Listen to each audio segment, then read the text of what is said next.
Paul's letter to the Philippians has quite the following. It is widely cherished, and such verses as "rejoice in the Lord always" are quite often quoted.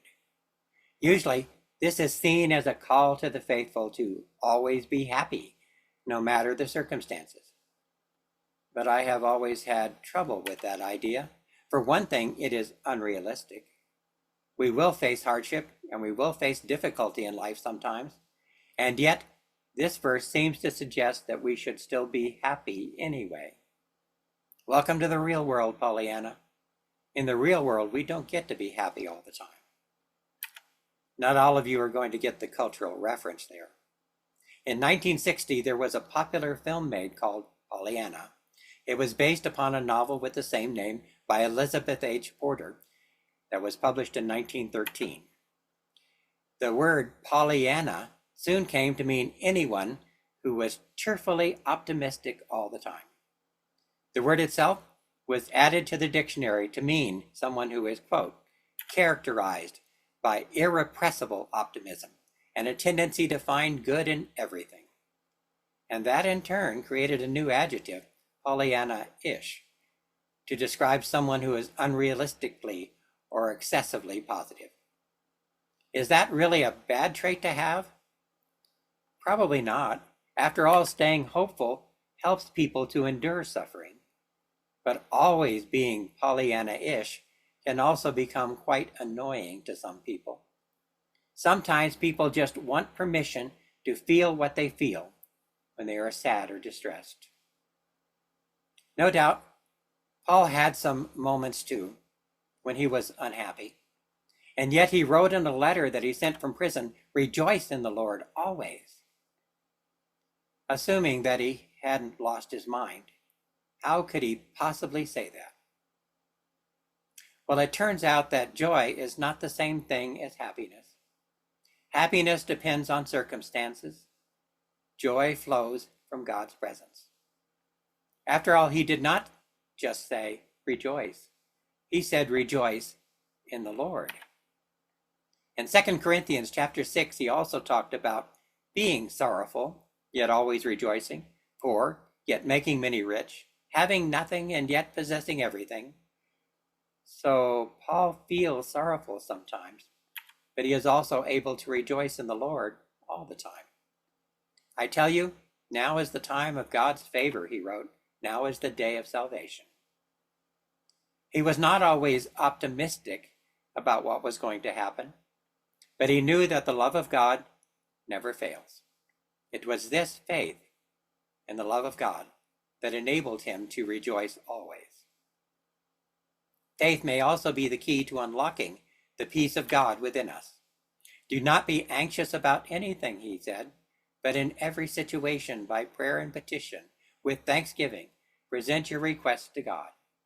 And the peace of God, which transcends all understanding, will guard your hearts and your minds in Christ Jesus. Experiencing the peace of God is something that happens within us whenever by means of prayer we are able to deepen our faith in God's love. This is the difference between praying, if you don't fix this situation, Lord, I'm going to stop believing in you, to praying, Lord, I know that you love me and I trust you no matter what. Paul is right. That transcends all understanding. But that is how we unlock and experience the peace of God.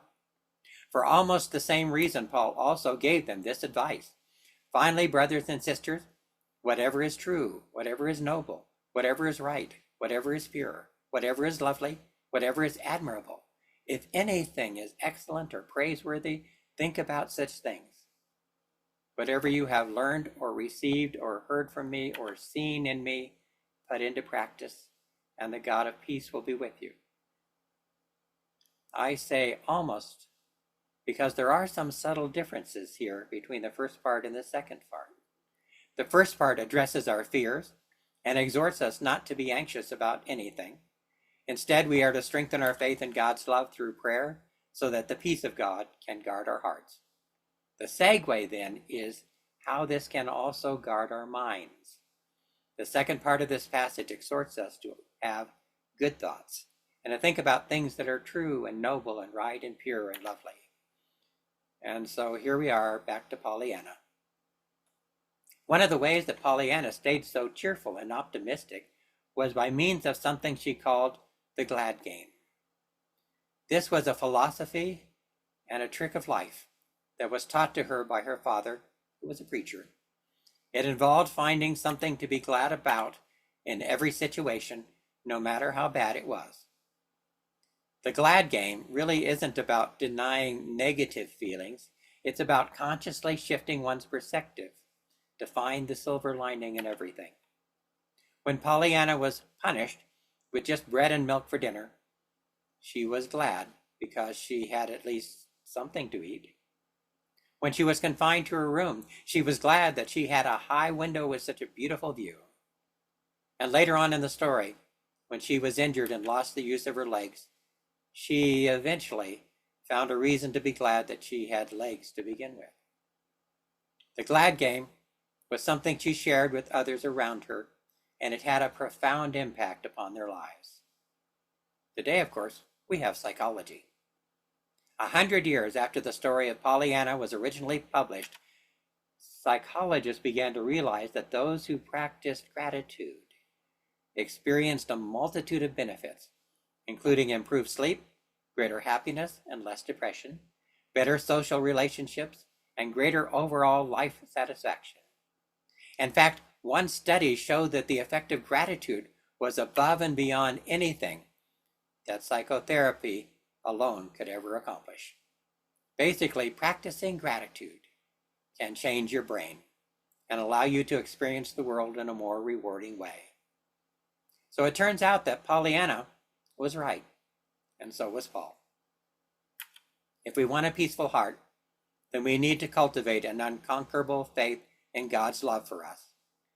And then, if we want to have a peaceful mind as well, we need to refocus our minds on what is true and noble, right and pure, lovely and admirable. By thinking about those things that are excellent or praiseworthy, as Paul said we should do, we can put those things into practice within our own lives. And in this way, we can enable the God of peace to be with us.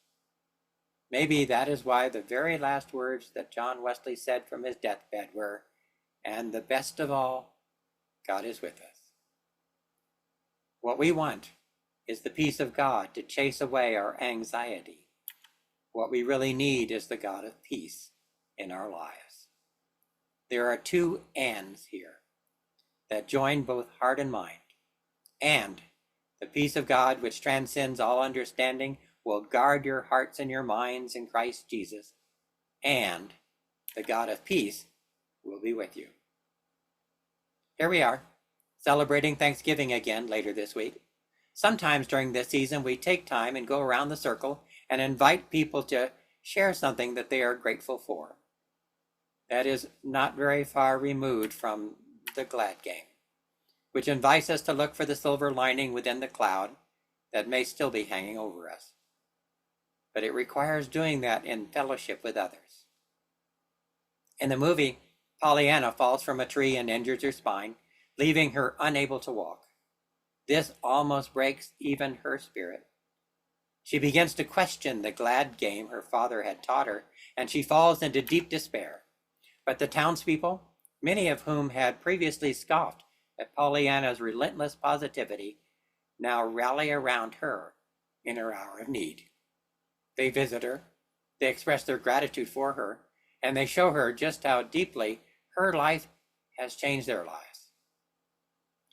Even her Aunt Polly, who was ever the pessimist, finally realized her own need for compassion and warmth and embraced Pollyanna with genuine affection. Pollyanna's spirit helped heal a whole town, and in the end, the town's love and gratitude helped heal her too. In the same way, Philippians 4:4-9 doesn't simply call for us to be cheerful. It calls for us to cultivate a disciplined, discerning joy that is rooted in Christ. When we place Pollyanna's glad game alongside this passage, her practice looks less like naive optimism and may even be a lot closer to a form of spiritual discernment. This is about choosing to anchor one's mind and heart in what is true, honorable, just, pure, lovely, and commendable, no matter the circumstance. As you celebrate Thanksgiving this week, in whatever way you might be able to do so, make it a little less about the celebration of abundance and more about the love of God, which transcends our present reality. Everything may or may not be just fine, but that does not mean that you cannot choose to experience the peace of God today in your heart. Refocus your mind on those things that are worth thinking about, and let those things bring you joy. And that way you too will be able to experience the peace of God in your heart and your mind. And best of all, the God of peace will be with you. Be safe, and God bless you.